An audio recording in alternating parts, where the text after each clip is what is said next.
Assalamualaikum warahmatullahi wabarakatuh. Kembali lagi dengan saya yang akan menemani kalian belajar di rumah saja. Oke, untuk video kali ini saya masih akan membahas tentang soal UMPTKIN tahun 2019 untuk tes kemampuan IPA dengan kode naskah 1928. Dan ini adalah kode naskah terakhir dari tes kemampuan IPA di tahun 2019. Oke, langsung saja kita mulai dari soal yang pertama.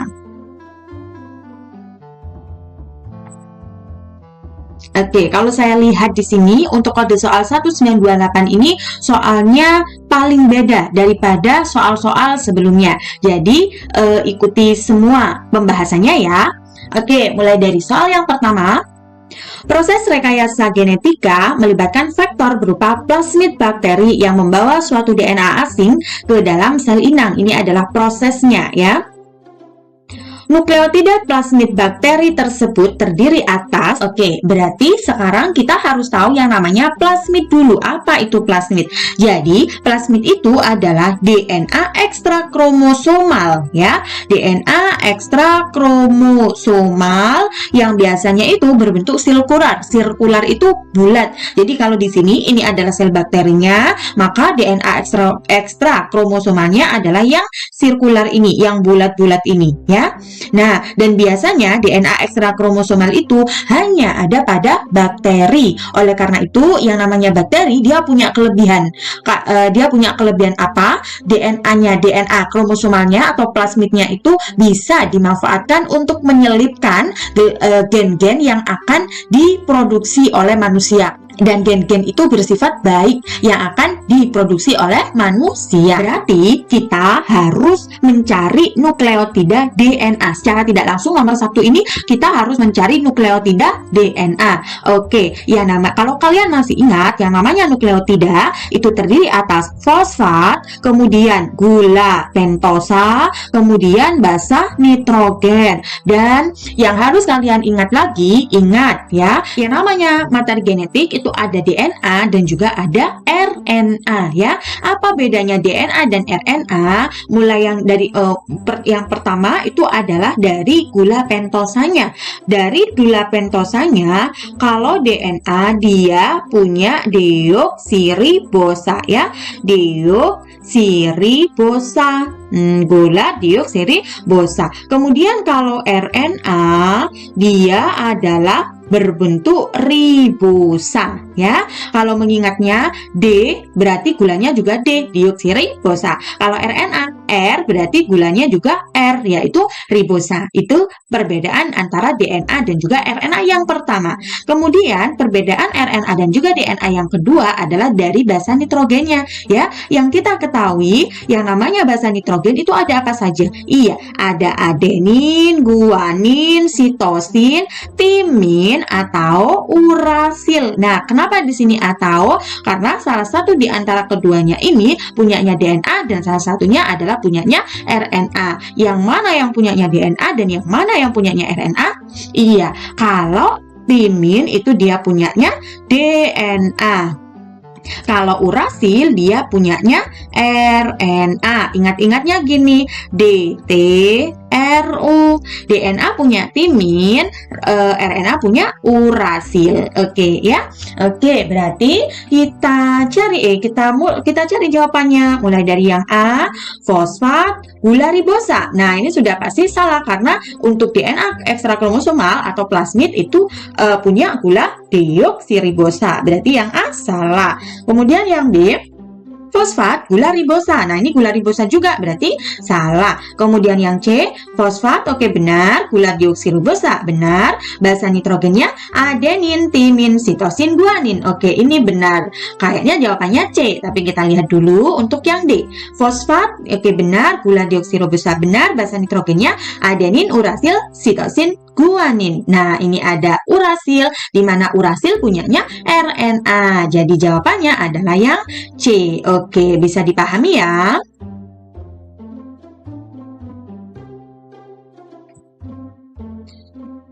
Oke, sekarang kita lanjut ke soal nomor 2. Grafik rata-rata laju fermentasi produksi nata de apple untuk 3 kali ulangan digambarkan sebagai berikut. Ini sama mulai dari soal 1922 sampai sekarang masih sama, dan masih sama juga grafiknya tidak bisa terbaca dengan baik ya. Jadi langsung saja untuk yang nomor 2 jawabannya apa? Iya, jawabannya D. Kelajuan terbesar dialami sari apel B pada hari ke-9 sampai ke-10.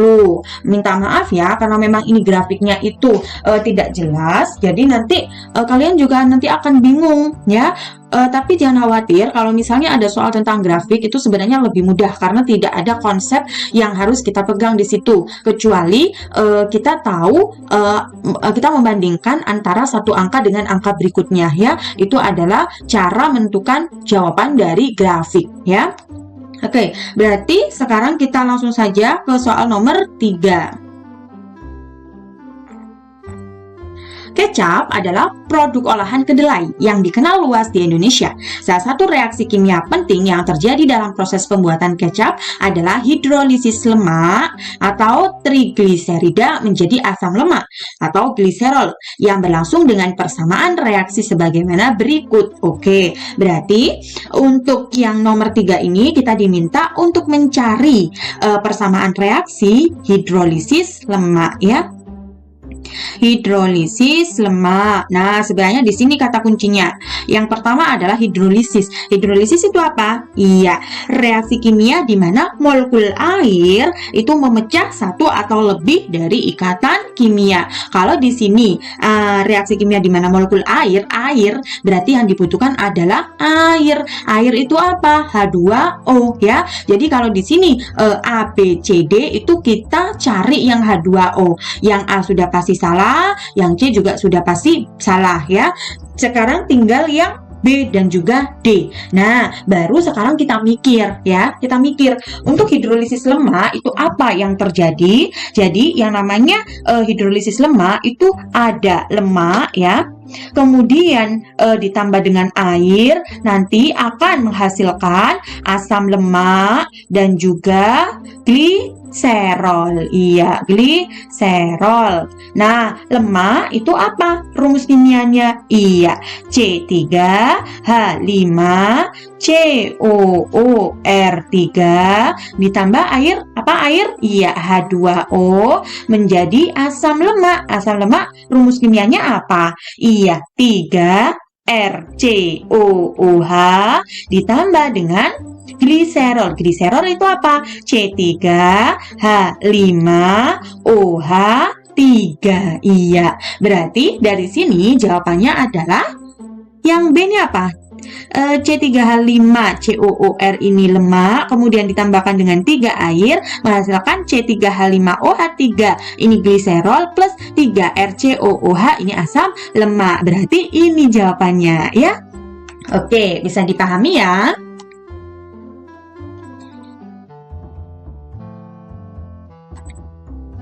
Sekarang kita lanjut ke soal nomor 4. Biota laut adalah semua makhluk hidup yang ada di laut, baik hewan maupun tumbuhan. Pembagian tersebut tidak ada kaitannya dengan klasifikasi ilmiah, ukuran hewan atau tumbuhan, tapi berdasarkan pada kebiasaan hidup secara umum, seperti gerak berjalan, pola hidup, dan sebaran menurut ekologi. Jenis biota laut yang anggota kelompoknya dapat berperan sebagai produsen dalam rantai makanan adalah berarti kalau dapat berperan sebagai produsen artinya dia bisa melakukan fotosintesis. Organisme yang bisa melakukan fotosintesis adalah organisme yang mempunyai klorofil atau zat hijau daun ya. Nanti saya akan kasih gambarnya organisme yang disebutkan pada opsi jawaban berikut ya. Oke, mulai dari yang pertama, fitoplankton. Apa itu fitoplankton? Nah, ini adalah gambarnya ya. Nah, fitoplankton itu adalah komponen autotrof plankton atau juga bisa disebut dengan tumbuhan air ya. Kalau saya tulis di sini, fitoplankton adalah tumbuhan air. Nah, kalau dia tumbuhan air berarti dia punya klorofil. Kalau dia punya klorofil berarti dia bisa melakukan fotosintesis. Kalau dia bisa melakukan fotosintesis artinya dia bisa berperan sebagai produsen. Oke ya. Berarti untuk fitoplankton bisa digunakan sebagai produsen. Nah, kemudian yang kedua zooplankton. Nah, ini dia gambarnya ya.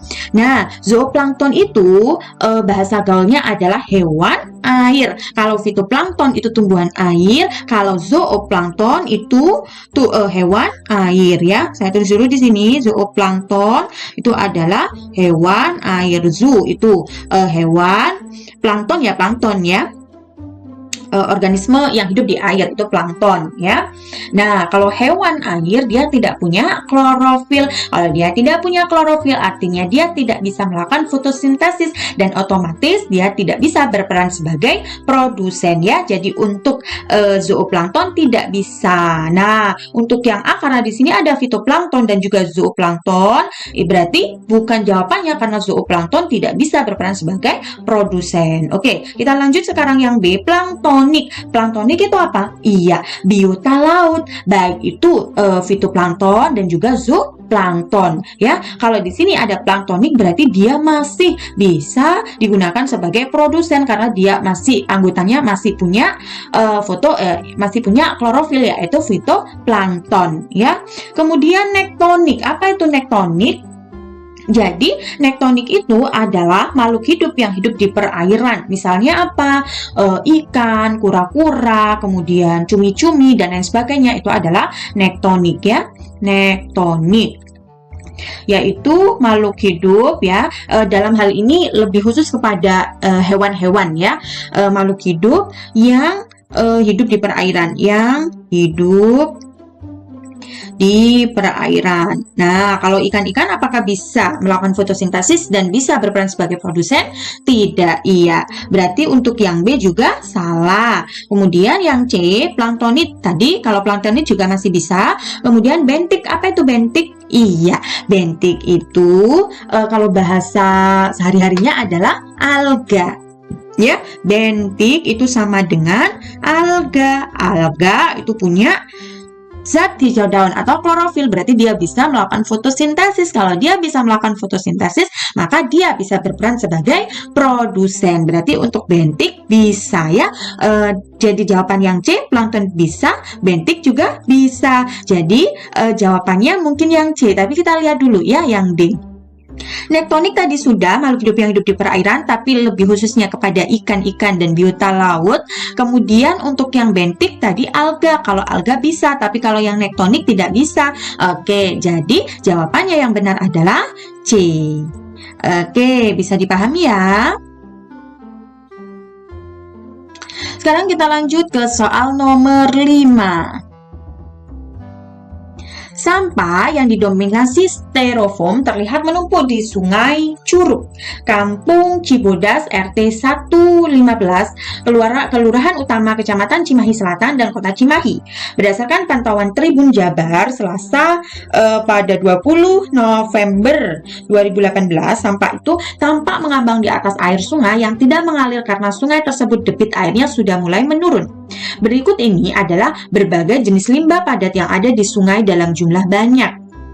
Oke, untuk yang ini ada tabelnya ya, di mana bentuknya ini bermacam-macam, ada bola, silinder, balok, kubus, limas dengan volumenya 1, 2, 3, 4, 8 dan warnanya dan juga masanya bisa kalian lihat sendiri. Nah, keadaan masing-masing benda berdasarkan bentuknya saat dimasukkan ke dalam sungai adalah berarti kita masih membahas tentang hukum Archimedes ya, atau bagaimana keadaan benda itu dia apabila dicelupkan di dalam air, apakah dia itu mengapung, apakah dia itu melayang, atau dia itu tenggelam. Nah, ini berbeda konsepnya dari yang kemarin ya, di soal 1926.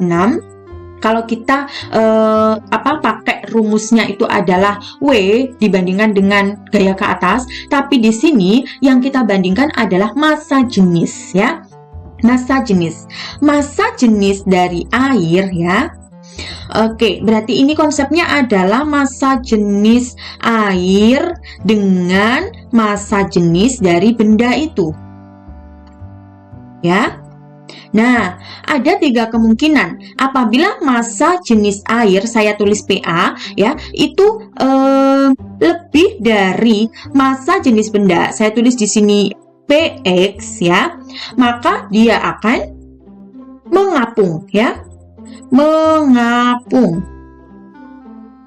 Nah, kemudian untuk yang kedua, apabila massa jenis air sama dengan massa jenis benda, maka dia akan melayang. Kemudian yang ketiga, apabila massa jenis air kurang dari massa jenis benda, maka dia akan tenggelam, ya. Nah, sekarang kita harus tahu nih massa jenis air. Yang namanya massa jenis air itu adalah 1000 kg per meter kubik, ya. Nah, kemudian untuk massa jenis benda, karena di sini masih diketahui massanya, maka untuk mencari massa jenis benda adalah massa dibagi dengan volume, ya. Massa jenis benda itu adalah massa dibagi dengan volume. Nah, karena di sini masih gram dan kita harus mencari kilogram, maka dibagi dengan 1000, ya. Nah, kalau saya lihat di sini, kalau kita lihat di sini ya, mulai dari massa jenis dari bendanya saja, ya. Ini kan massa dibagi dengan volume. 200 sampai 1000 itu dibagi dengan 1000. Paling besar itu 1000 dibagi 1000 itu 1. Ya, 1 dibagi 8 itu masih 0, sekian, ya. Nah, kalau dibandingkan dengan massa jenis air, itu sudah pasti beda jauh dari massa jenis air. Dan lebih besar mana? Lebih besar massa jenis air. Nah, otomatis kalau yang paling besar saja itu dia masih lebih besar, masih kurang dari massa jenis air, apalagi yang di atas-atasnya, maka bisa saya katakan bahwa semua benda itu apabila masuk ke dalam air, keadaannya adalah dalam keadaan mengapung, ya. Kalau tidak percaya bisa kalian buktikan dengan menyelesaikan soal ini satu persatu, ya. Sekarang untuk mempersingkat waktu, saya lihat opsi jawabannya. Untuk yang A, yang bola mengapung, silinder mengapung, balok mengapung, kubus melayang, limas tenggelam. Lah ini ya, kalau di sini massa jenisnya itu lebih kecil daripada massa jenis air, maka dia sudah pasti mengapung. Kalau yang A salah, ya.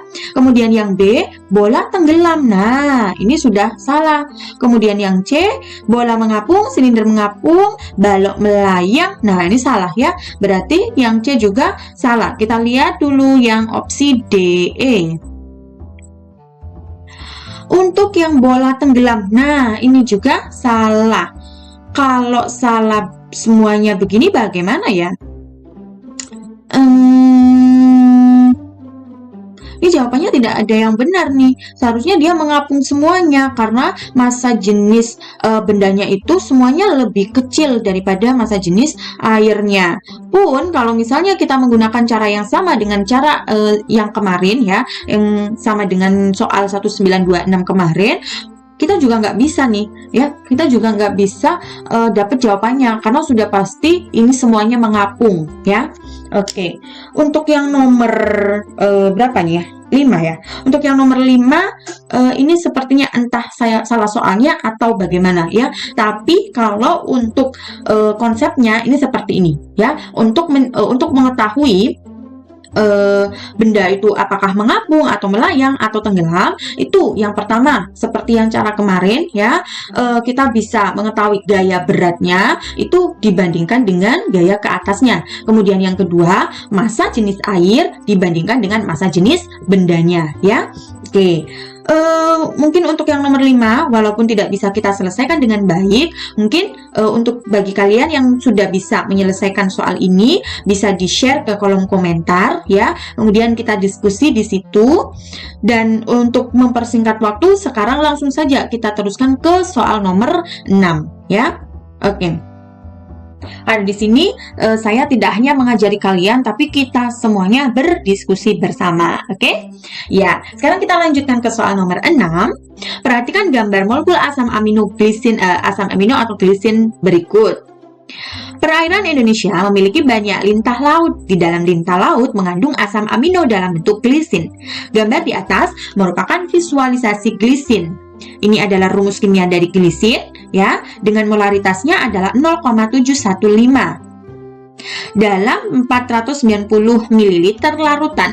Nah, molaritas glisin adalah berarti kita mencari molaritas glisin apabila diketahui mol dan juga mililiter dalam larutan, maka kita menggunakan cara yang lain daripada cara yang pada kode soal sebelumnya, ya. Bagaimana caranya? Untuk mencari molaritas, kita bisa menggunakan rumus mol dibagi dengan liter larutan. Nah, karena di sini masih menggunakan mililiter, maka kita ubah menjadi liter. Bagaimana caranya? Harus dibagi dengan 1000, ya. Langsung saja kita masukkan. Untuk yang molnya 0,715 dibagi liter dalam larutan, 495 dibagi 1000, berarti hasilnya 0,495. Hasilnya berapa? 1,444. Oke, ya, mol. Berarti jawabannya yang A. Bisa dipahami? Nah, kalian bisa baca-baca lagi ya di kimia kelas 2 insya Allah dalam pembahasan molaritas, ya. Oke, sekarang kita lanjutkan ke soal nomor 7. Biodiesel adalah bahan bakar alternatif, dapat diperoleh dari minyak tumbuhan, lemak binatang, atau minyak bekas melalui esterifikasi dengan alkohol. Bahan dasar biodiesel adalah minyak sawit, minyak jelantah, minyak jarak, dan juga minyak kedelai. Kelebihan biodiesel adalah, berarti yang nomor 7 ini kita harus mencari kelebihan dari penggunaan biodiesel. Sekarang kita baca opsi jawaban, mulai dari yang A. Kualitas oksidasi yang buruk jika disimpan terlalu lama. Apakah ini merupakan kelebihan? Tidak, ya. Berarti jawaban yang A salah. Kemudian yang B, rusaknya ekosistem akibat penanaman tanaman pangan secara besar-besaran. Di sini diminta kelebihan. Kalau di sini diberikan kekurangannya, berarti salah juga. Kemudian yang C, kapasitas pembangkit listrik menurun dibandingkan dengan menggunakan minyak diesel. Ini juga bukan kelebihan. Kemudian yang D, memiliki karakteristik yang sama dengan minyak diesel dan tidak diperlukan modifikasi motor mesin. Berarti ini merupakan kelebihan dari biodiesel. Jadi jawabannya nomor 7 adalah D. Oke, bisa dipahami ya? Ini tidak perlu konsep karena ini hanya mencari kelebihannya. Sekarang kita lanjutkan ke soal nomor 8. Berikut ini adalah data hasil penelitian para ilmuwan mengenai potensi energi baru dan terbarukan yang mengukur beberapa besaran fisika di beberapa daerah di wilayah Indonesia seperti kecepatan angin, intensitas matahari, dan tinggi gelombang laut. Nah, ini adalah hasilnya dalam bentuk grafik, ya. Oke. Berdasarkan informasi grafik di atas, kebijakan ketahanan energi yang tidak tepat. Oke, berarti kita cari yang tidak tepat ya, adalah langsung saja kita baca opsi jawaban yang A. Daerah D cocok untuk dibangun pembangkit listrik tenaga arus gelombang laut karena memiliki rata-rata tinggi gelombang laut yang paling kecil. Nah, kalau menggunakan konsep mulai dari kode soal yang pertama ya, untuk hal yang sama dengan soal yang seperti ini, berarti konsepnya adalah semakin banyak sumber daya alam yang ada pada daerah itu, maka semakin banyak energi yang akan dihasilkan. Maka otomatis daerah yang mempunyai sumber daya alam yang tinggi itu akan cocok dibangun untuk pembangkit listrik tenaga sumber daya alam yang ditentukan gitu ya. Oke, nah kalau dari kata-kata yang nomor A ini itu sudah pasti salah. Karena apa? Daerah D itu cocok katanya dibangun pembangkit listrik tenaga arus gelombang laut. Nah, tapi karena ya di sini dikatakan bahwa daerah D itu tinggi gelombang lautnya paling kecil. Nah, artinya kan salah ya. Untuk yang A ini pernyataannya salah. Karena apa? Karena seharusnya kalau sumber daya alamnya itu paling kecil, maka tidak cocok untuk dibangun pembangkit listrik ya. Jadi mungkin ini jawabannya. Karena apa? Karena ini dicari yang tidak tepat ya. Ini dicari yang tidak cepat. Kemungkinan jawabannya A. Karena di sini masih banyak jawabannya, saya tulis di sini ya. Jawabannya A. Tapi kita lihat dulu nih opsi jawaban yang selanjutnya, yang B. Daerah C sangat disarankan untuk tidak dibangun pembangkit listrik energi terbarukan jenis apapun, karena besaran-besaran energi yang dimiliki daerah ini tidak akan menghasilkan energi yang cukup besar dibandingkan dengan daerah lain. Pernyataan ini salah atau betul? Iya betul, karena apa? Kalau misalnya sumber daya alamnya itu tidak lebih besar daripada daerah-daerah lain, maka tidak disarankan untuk pembangunan sumber daya alam yang ada di daerah itu ya. Jadi untuk yang B, pernyataannya benar ya. Kemudian yang C, daerah B cocok untuk dibangun pembangkit listrik tenaga angin karena memiliki rata-rata kecepatan angin yang paling besar. Nah, ini juga benar. Pernyataan yang C juga benar. Kita lihat dulu yang D. Daerah A cocok untuk dibangun pembangkit listrik gelombang laut karena memiliki rata-rata tinggi gelombang laut yang paling besar. Nah, ini sudah pasti juga benar pernyataannya. Karena di sini yang dicari yang paling tidak benar, maka jawabannya adalah yang A tadi. Oke, bisa dipahami ya? Kalau kalian karena ini tidak bisa full melihat soal dan juga jawabannya, jadi nanti di description box akan saya berikan soalnya ya, file soalnya, nanti bisa kalian print dan kalian lihat sendiri untuk belajar ya. Oke, pokoknya konsepnya kalian harus paham, bila mana sumber daya alamnya itu tinggi, maka daerah itu akan cocok untuk dibangun pembangkit listrik ya, dibandingkan dengan daerah-daerah yang lain. Itu saja konsepnya ya. Oke, sekarang kita lanjut ke soal nomor 9. Biodiesel sebagai salah satu sumber energi terbarukan dapat dibuat dari minyak biji jarak. Untuk itu dibutuhkan beberapa senyawa kimia dalam jumlah tertentu seperti terlihat dari tabel berikut. Oke, ini ada nama senyawa, konsentrasi, dan juga jumlah yang harus disiapkan. Selain data pada tabel di atas, dibutuhkan pula larutan etanol 70% untuk kebutuhan pembersihan alat. Sementara yang tersedia adalah sesuai yang tertera pada tabel. Berapakah volume larutan etanol 96% yang dibutuhkan untuk membuat larutan etanol 70% sebanyak 500 ml apabila diketahui molekul relatifnya adalah 46 gram per mol dan MR dari C6H14 adalah 86 gram per mol. Oke, berarti di sini sebenarnya masih membahas tentang molaritas, tapi kita harus mencari volumenya ya, membandingkan antara volume yang dibutuhkan dengan volume yang ada. Nah, bagaimana caranya? Nah, untuk mencari volume larutan etanol 96% yang dibutuhkan, maka kita bisa mencari dengan rumus V1 dikali M1 sama dengan V2 dikali dengan M2, di mana V1 ini adalah volume dari larutan etanol 96% ya, yaitu larutan yang dicari, yang dibutuhkan ya. Kemudian untuk yang V2 dari M2 ini adalah volume dari etanol yang sudah diketahui di sini ya, yang sudah didapatkan dari sini. Maka untuk V1-nya, karena di sini yang dibutuhkan ya, yang mau dibutuhkan itu belum diketahui, berarti V1-nya yang ditanyakan. M1-nya berapa? 96% sama dengan V2-nya, berarti volumenya ini 500 dikali M2-nya berarti 70%. Nah, jadi V1 sama dengan 500 dikali 70 dibagi 96. 500 dikali 70 dibagi 96. Berarti hasilnya berapa? 364,58, atau kalau dibulatkan menjadi 365 ml. Oke, ini adalah jawaban dari nomor 9. Bisa dipahami?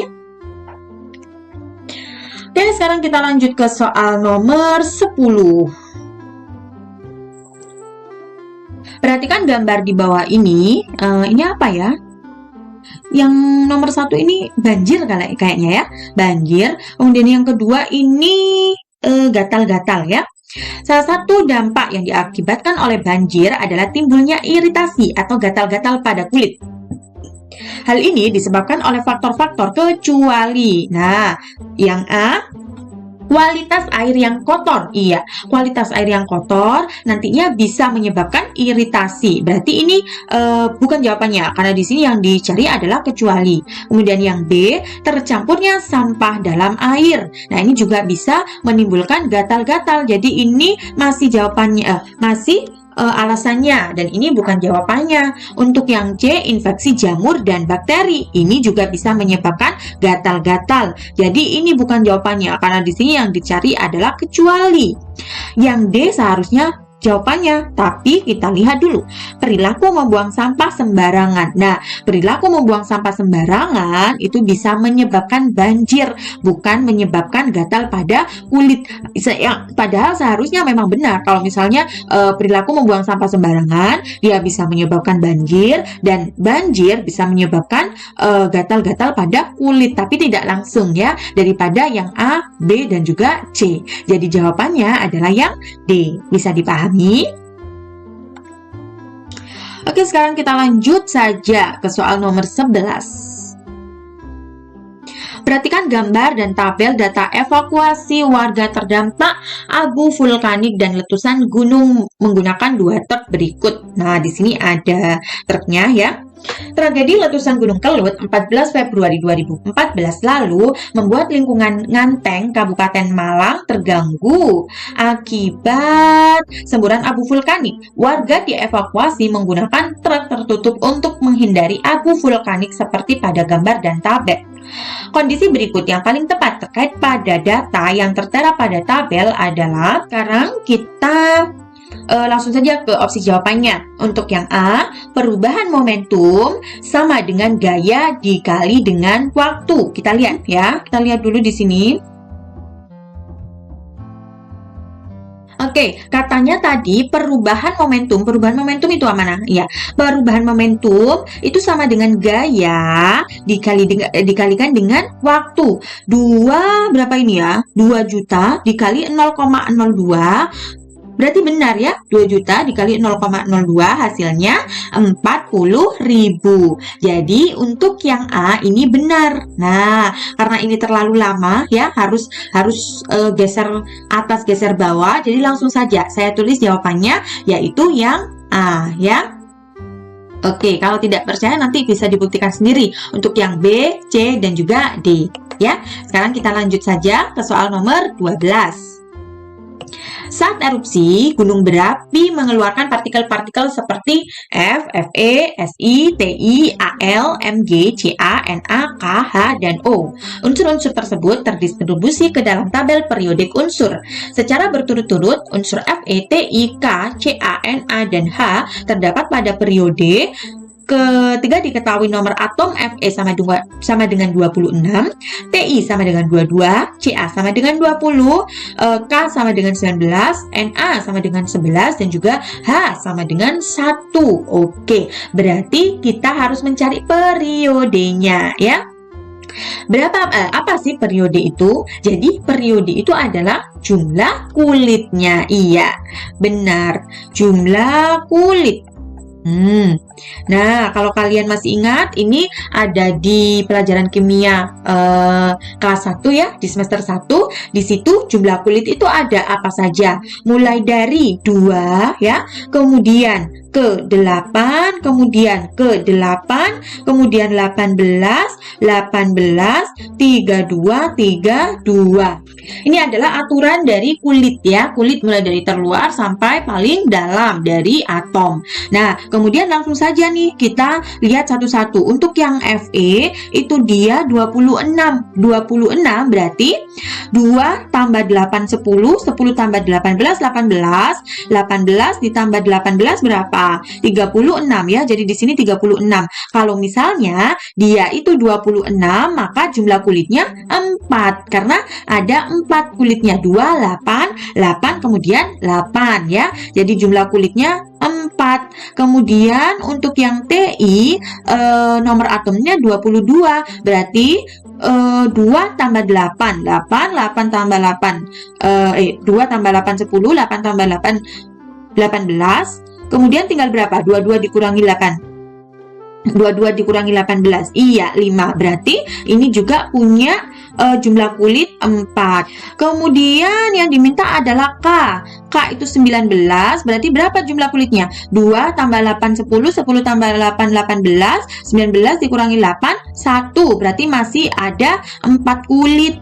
Kemudian CA nomor atomnya 20, sudah pasti 4. Karena apa? Karena dia lebih dari K ya, K yang 19. Kemudian yang Na nomor atomnya 11, berarti 2 tambah 8, 10, 10, ini 11, berarti kurang 1. Berarti di sini ya jumlah kulitnya adalah 3. Kemudian yang H nomor atomnya 1, berarti masih ada di sini. Jadi kalau kurang dari jumlah kulit yang pertama, artinya dia punya kulit 1 saja ya. Jadi periodenya secara berurutan adalah 4, 4, 4, 4, 3, 1. Berarti jawabannya adalah yang C. Oke, bisa dipahami?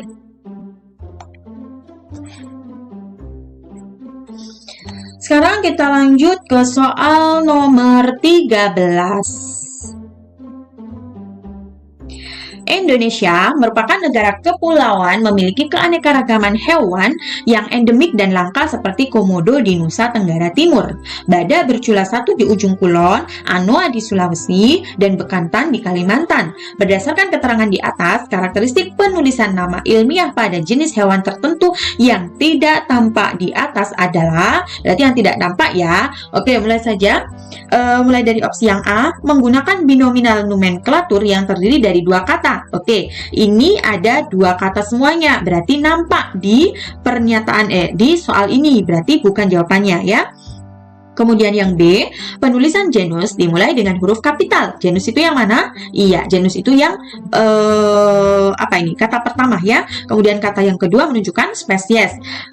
Penulisan genus dimulai dimulai dengan huruf kapital atau huruf besar. Ini semuanya dimulai dengan huruf besar. Berarti ini bukan juga ya, karena ini yang tidak nampak. Kemudian yang C, penulisan nama ilmiah dicetak miring. Semuanya dicetak miring ya. Berarti ini juga masih nampak. Kalau masih nampak, berarti bukan jawabannya. Kemudian yang D, penulisan nama ilmiah dicetak tegak dengan garis bawah terpisah.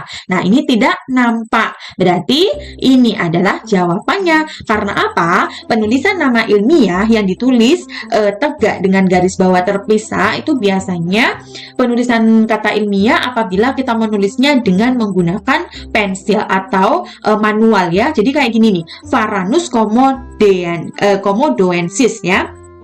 Saya tulis nih, kalian tulis Varanus komodoensis. Nah, ini harus tegak dan juga dikasih dikasih garis bawah yang terpisah antara 2 kata. Ini apabila kita tulis manual. Tapi kalau kita menulis diketik, maka langsung saja dimiringkan ya. Oke. Bisa dipahami? Ini adalah aturan-aturan ilmiah ya, ada di biologi kelas 10.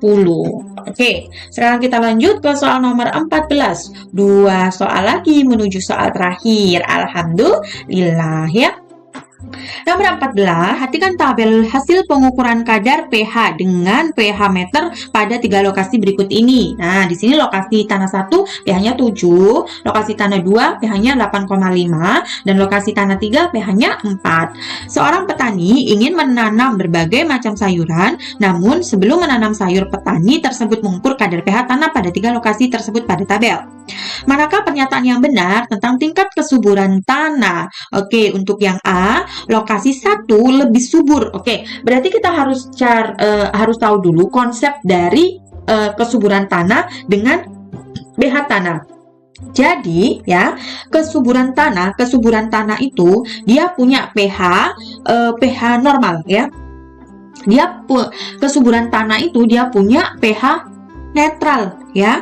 pH netral, pH-nya itu netral. Nah, pH netral itu berapa? Sekitar 6,5 sampai 7,5. Ini adalah pH netral. Karena kalau kurang dari pH netral, itu nanti dia bersifat asam, dan apabila lebih dari pH netral, itu dia bersifat basa, dan itu mengurangi tingkat kesuburan tanah. Jadi, dari konsep ini langsung saja kita lihat opsi jawabannya.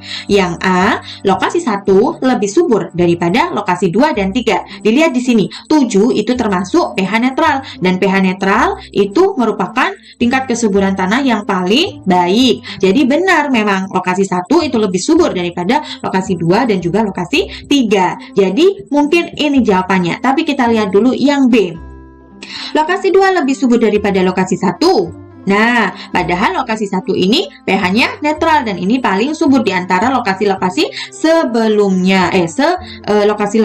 Lokasi yang lainnya. Berarti yang B salah. Yang C, lokasi 3 lebih subur. Nah, apalagi kalau asam itu malah tingkat kesuburannya semakin rendah. Ini juga salah. Kemudian yang D, lokasi 1, 2, 3 memiliki tingkat kesuburan yang sama. Tidak mungkin karena pH-nya berbeda. Jadi jawabannya adalah yang A. Oke, bisa dipahami? Sekarang kita lanjut ke soal terakhir. Alhamdulillah. Indonesia adalah wilayah maritim dengan produksi ikan yang melimpah. Namun demikian, pencemaran sungai dan laut akibat limbah industri, tumpahan minyak ataupun pengeboman dapat merusak kualitas ikan. Ikan yang tercemar sangat membahayakan jika dikonsumsi manusia, apalagi jika terdapat logam berat dalam tubuh ikan tersebut. Nah, oke, berarti logam berat dalam tubuh ikan berarti kita harus tahu yang namanya logam berat. Apa itu logam berat? Jadi logam berat itu adalah logam yang berat jenisnya itu lebih besar daripada 5 gram per sentimeter kubik ya. Jadi di antara logam berat itu ada apa saja? Ada arsen, kemudian ada kadmium, kemudian ada tembaga, kemudian ada timbal, kemudian ada merkuri, kemudian ada nikel, dan juga ada seng. Nah, dari sini mana yang ada di opsi jawabannya? Besi. Besi apakah ada? Tidak ada. Besi bukan termasuk logam berat. Berarti sudah pasti bukan jawabannya. Kemudian yang B juga masih ada besi. Ini juga bukan. Kemudian yang C, timbal. Ada timbal. Kemudian raksa juga ada ya. Hg ini raksa. Kemudian kadmium CD ada. Tembaga Cu ada juga. Berarti ini mungkin jawabannya. Tapi kita lihat dulu ya. Yang D, timbal ada. Litium ada. Litium tidak ada ya. Litium sudah tidak ada. Berarti sudah pasti salah. Jadi jawabannya yang benar adalah yang C. Oke, bisa dipahami? Alhamdulillah, kita sudah selesai semua menyelesaikan soal sampai soal nomor 15.